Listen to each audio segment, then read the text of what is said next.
সুপ্রিয় দর্শক, এই মুহূর্তের সবথেকে বড় খবর। দর্শক, আপনারা সকলেই জানেন যে পঞ্চম দফা লোকসভা নির্বাচনে একাধিক জায়গায় রাজ্যের শাসক দল তৃণমূল কংগ্রেসের দুষ্কৃতীরা তাণ্ডব চালিয়েছে এবং তাদের বিরুদ্ধে ছাপ্পা দেওয়ার অভিযোগ উঠেছে।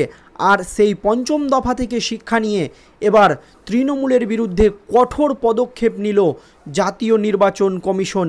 একেবারে মুখ্যমন্ত্রী মমতা বন্দ্যোপাধ্যায়ের কাছের পুলিশ সুপারকে সরিয়ে দিল নির্বাচন কমিশন। দেখুন কি বলেছে নির্বাচন কমিশন। লোকসভা ভোটের মাঝেই ফের এক পুলিশ কর্তাকে বদলির নির্দেশ দিল নির্বাচন কমিশন। জানিয়ে রাজ্য রাজনীতিতে কিন্তু তোলপাড় পড়ে গিয়েছে। রাজ্যের শাসক দল তৃণমূল কংগ্রেসের চিন্তায় ঘুম উড়ে গিয়েছে।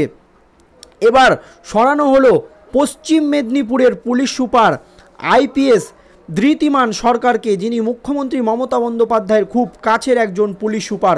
সোমবারই দিল্লির নির্বাচন সদর দপ্তর থেকে রাজ্যের মুখ্য সচিবকে এই মর্মে চিঠি পাঠানো হয়েছে। সোমবারই কিন্তু এই মর্মে একটি চিঠি পাঠিয়ে দিয়েছে রাজ্যের নির্বাচন কমিশনকে সরাসরি দিল্লি থেকে।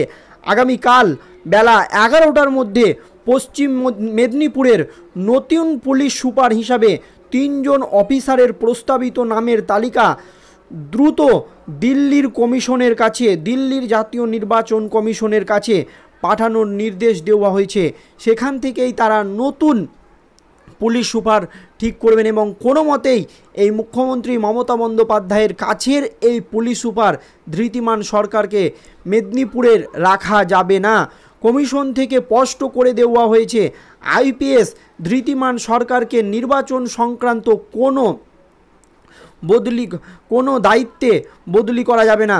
পরিষ্কার জানিয়ে দিয়েছে নির্বাচনের কোনো দায়িত্ব তাকে দেওয়া যাবে না। উল্লেখ্য, লোকসভা নির্বাচন চলাকালীন নির্বাচন কমিশনের হাতে বিশেষ কিছু ক্ষমতা থাকে। অফিসারদের বদলি সংক্রান্ত ক্ষমতা, প্রয়োজন অনুযায়ী অফিসারদের অন্যত্র বদলির নির্দেশ দিতে পারে জাতীয় নির্বাচন কমিশন।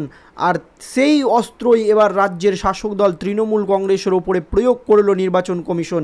এবার লোকসভা ভোটের নির্ঘণ্ট ঘোষণার পর থেকেই নির্বাচন কমিশন বাংলায় এমন একাধিক কঠোর পদক্ষেপ করেছে।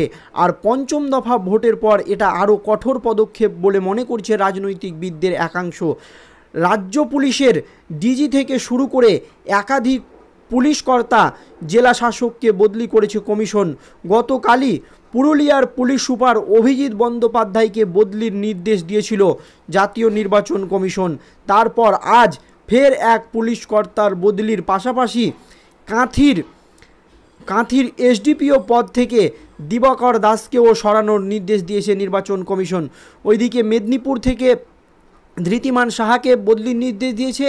এইদিকে তার পাশাপাশি কাঁথির এসডিপিওর পদ থেকে দিবাকর দাসকেও সরানোর নির্দেশ দিয়েছে নির্বাচন কমিশন। সোমবার পশ্চিম মেদিনীপুরের পুলিশ সুপার বদলির নির্দেশের পাশাপাশি পুরুলিয়ায় নতুন পুলিশ সুপার ও কাঁথির নতুন এসডিপিওর নাম ঘোষণা করেছে নির্বাচন কমিশন। এই পুলিশ সুপারদেরকে সরিয়ে সেখানে নিরপেক্ষ নতুন এসডিপিও এবং পুলিশ সুপারের নাম ঘোষণা করেছে নির্বাচন কমিশন। পুরুলিয়ায় পুলিশ সুপার হিসাবে দায়িত্বে আনা হয়েছে আইপিএস আশিস সৌম্যকে। পুরুলিয়ায় নতুন যে পুলিশ সুপার যিনি এসছেন তাকে সেখানে নিয়ে আসা হয়েছে আসিফ সৌম্যকে। অন্যদিকে কাঁথির এসডিপিও হিসাবে দায়িত্বে আনা হয়েছে আজাহারউদ্দিন খানকে। আপনারা তাকে সকলেই চিনেন। আজাহারউদ্দিন খান, তিনি মালদার একটি স্কুলে একটি দুষ্কৃতীকে একেবারে ধরেছিলেন এবং তিনি সোশ্যাল মিডিয়ায় ভাইরাল হয়েছিলেন। তিনি একবারে নিরপেক্ষ একজন অফিসার, তাই তাকে এবার সেখানে কাঁথির সেই জায়গায় মেদিনীপুরে আজাহারউদ্দিন খানের ওপর বিশ্বাস রেখে তাকে কিন্তু সেখানে নতুন এসডিপিও হিসাবে রাখা হয়েছে। আর এই নিয়ে রাজ্যের শাসক দলের কিন্তু এখন এটাই কিন্তু মাথা ব্যথার কারণ হয়ে দাঁড়িয়েছে। আর আপনারা সকলেই জানেন যে পঞ্চম দফা লোকসভা নির্বাচনে রাজ্যের একাধিক জায়গায় কিভাবে ছাপ্পা দেওয়ার অভিযোগ উঠেছে রাজ্যের পুলিশেরই বিরুদ্ধে। তার বিরুদ্ধেও কঠোর পদক্ষেপ করেছিল নির্বাচন কমিশন।